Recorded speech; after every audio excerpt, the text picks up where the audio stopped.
The first Teams List Tuesday is finally here for the Vegas teams. There is only 4 teams to go over, but there is actually some interesting info that we can pull out of this. It is trials, so not too much we can take, but some information's better than none. Before we get into that though, a reminder that the group league is now open. Code is 899247. You can see it on the screen there. And as you can also see in bright green, the prize pool is $750 starting, thanks to Flat Out Footy. How you going, Mac? Very good, thanks, mate. Very good. How are you doing today? Bloody fantastic. We've finally got, 35 weeks straight of footy every weekend. Let's go. I can't So hyped wait. for it. So Also, just hyped. on the group league thing, $750 up for grabs, folks. Only 160 entries in there so far. I say only. There's 160 guys in there. Super coaches ready to compete for that. But some of the other leagues I'm looking at have like 3,000 plus people in there for smaller prizes. So yeah, look, 160 people, good odds. Jump in that group league and show us how it's done. Very good odds. And if you missed last video, go back and check the rules, but I'll give a quick summary. Basically, every week I put up $10. You guys put your tips in the comments, who you think's going to win, a first try scorer, a line, whatever you want. I'll split that $10 between the comments. Any of the bets that win get added to the prize pool. So 27 weeks, $10 a week, that's $270. If we break even, then the prize pool will quite easily hit $1,000. So let's go. Get in there. There's no reason not to. It's completely free. And yeah, I think we're ready to jump into the teams. Prizes for first, second, and third as well in the group league, folks. Not just first, and 18 plus to be the winners, of course. Absolutely. And if you're not, then we can sort out something with a parent or guardian. But just to be safe, if you're 18, go for it. Beautiful. Let's get into the teams. So, just the Vegas teams at the moment. We're starting off with the Bulldogs and the Cowboys. We'll start off with the Bulldogs. There isn't too much to look at here, considering it's basically a reserve grade team. Something I've managed to get some eyes on, though, is the fact that they're playing Chan Kum Tong at number 9.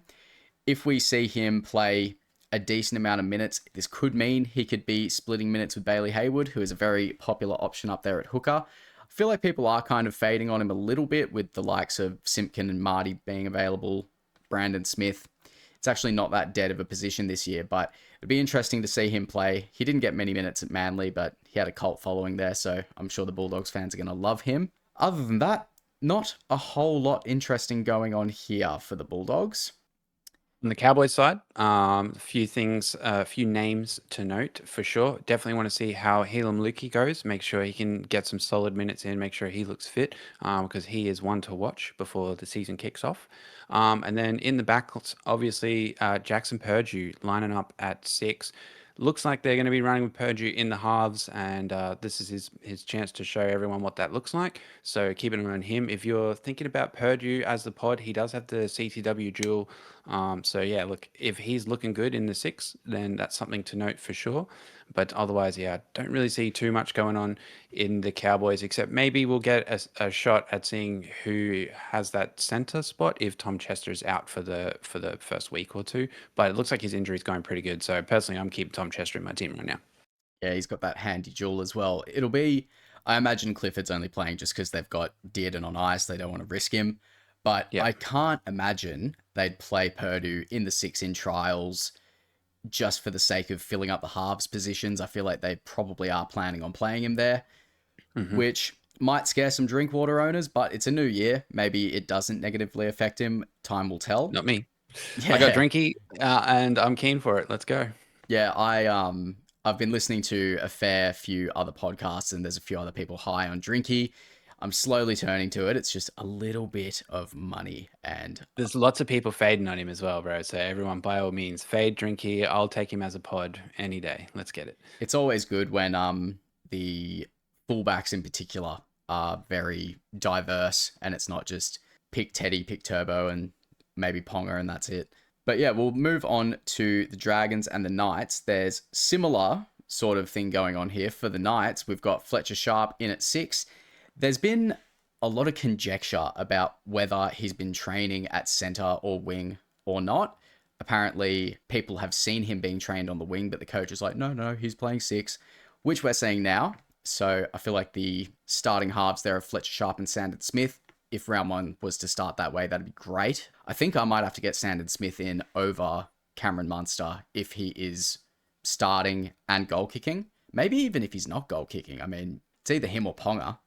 Yeah, that's right. Actually, Sandon Smith in the halves, if he's playing in the halves with that dual position there, if he's lining up number 7, but in Supercoach, he's a 5'8" and a hooker. Yeah, look, we could definitely get some value there. And Fletcher Sharp was one of the highest scoring players last season before he had that ridiculously horrific injury. Lacerated, what was it, kidney or something like Liver. that? Liver, yeah, Oh, from getting God. absolutely squished into the ground. Could you Poor imagine being guy. tackled so hard that Oh, your liver, like, oh my yeah. God, I thought I So, put my yeah, liver through some shit. My God. I've heard some chat about having him play at 6 because he was their best player last year when he was playing at 6. So look, this is a good move, I think.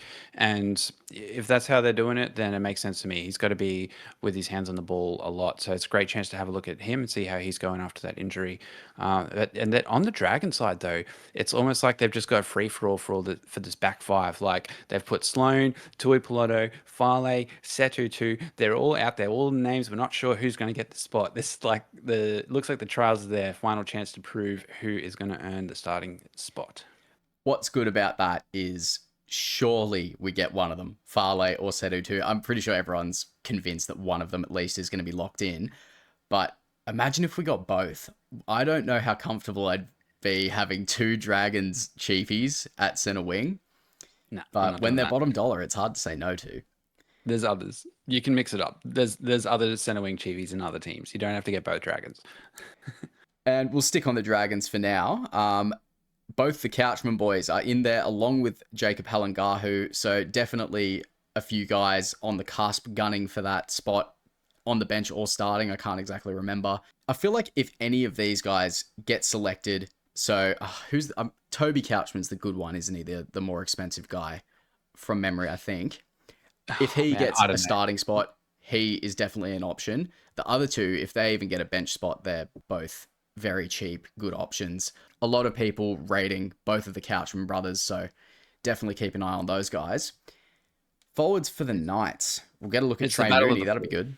Yeah, that's right. I see it. It's the battle of the forwards here. We get a good look at Trey Mooney and Jermaine McEwen, both hot topics for Supercoach to start the season. So we get to see what they're looking like in the preseason. So that's great. Thomas Cant has been like a no mention. No, what happened to him? You know what I mean? He Yeah. was right there. He was a hot topic last season. So maybe he's looking good. Saifidi. We get to really see a battle of the forwards here and see what's going on between these two teams and how everyone's shaping up fitness wise. So definitely excited to watch this one on the weekend and see how these players look. And if they pass the eye test, maybe they'll make it to my team. I doubt we're going to see too many players get heaps of minutes considering there's like infinite interchanges. Unless it's one of these guys coming back from injury like a Helam Lukey, maybe they do want to test him out for sort of 60, 70 minutes just to see how he's going, his match fitness and all that. But yeah, other than that, I don't think there's too much else to touch on. Only the 2 games this time. I'm just checking the reserves to see if there's any notable guys in there. Cody Hopwood's been enough in some teams. So look, maybe he's closer to getting a spot than people thought. Oh yeah, Chopwood. I'm kind of going a little bit against what I said last video because apparently Cam McInnes is looking at about, I want to say around 10 I heard that recovery. somewhere too. So Yeah. what's his face? Colhoun, 10 games Good. is more than enough for him. I would argue even 6 to 8 games would be enough for him to get a little cash injection before you flip him out. But yeah, Cody Hopwood is definitely an option there to save a little bit of money. So that's pretty much all there is to cover in the first teams list. A bit thin, but it is what it is. Some footy's better than no footy. What we will do though, we'll put a budget on for these rounds. Why not? So in the comments, comment who you think's going to win. You could do a line. You could do just a winner. Don't think there's any try scorers available, so we'll just keep it at wins and losses, I guess. Make it easy. So pop your comments down there, and I'll split the budget between them, and we'll get that prize pool growing. I can't speak. Nice and early. Other Who you than got? that, I got the Cowboys. Cowboys to beat the Dogs, and I got the Knights to beat the Dragons. Let's go. I think I would agree with that. So if you want to go with us, comment that down below. Let's keep it to 1 comment per person. first 5 gets the budget split between them. Otherwise, whoever's down there just gets it split between them. That's all we've got for the first teams lists. Don't forget to join the group league. Only 160 people in there at the moment, so your odds are fantastic, as we said earlier. And we will see you next week with whatever we're doing. I don't even know yet. TLT again next week? We'll do a TLT and a review of the games just gone as well. We'll do that in one video, I think. Yeah, perfect. Beautiful. Let's go. Like, comment, subscribe, all that. I'm a little bit all over the place this video. Sorry about it. Can't help being me. See you next week. See you next week, guys. Cheers.